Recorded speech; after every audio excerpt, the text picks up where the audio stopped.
বাংলাদেশে হিন্দু সম্প্রদায় নির্যাতনের শিকার হচ্ছেন বলে দাবি করেছেন ভারতের ক্ষমতাসীন রাজনৈতিক দলের নেতা দিলীপ ঘোষ। এছাড়া বাংলাদেশের হিন্দুদের ভারতের নাগরিকত্ব দেওয়ার দাবিও জানিয়েছেন তিনি।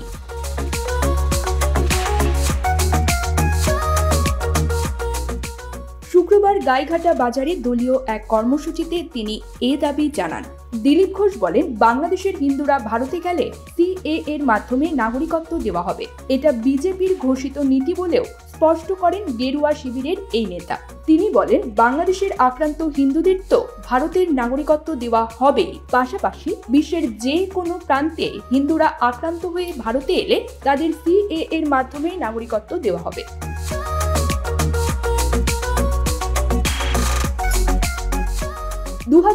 সালের প্রথমবারের জন্য সংসদ হয়ে লোকসভায় যান দিলীপ ঘোষ। সেই বছরের শেষের দিকে সংসদে সিএএ অর্থাৎ সংশোধিত নাগরিকত্ব আইন পাশ হয়। বলা হয়, পাকিস্তান, আফগানিস্তান কিংবা বাংলাদেশ থেকে ধর্মীয় কারণে অত্যাচারের জেরে ভারতে এলে তাদের ভারতের নাগরিকত্ব দেওয়া হবে। 2014 সালের 31 ডিসেম্বরের আগে যারা ভারতে এসেছেন তারা সিএএ তে নাগরিকত্ব পাওয়ার জন্য যোগ্য।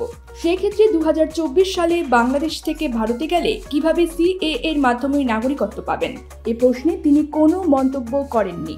নিউজ ডেস্ক, বীজ বাংলা 24।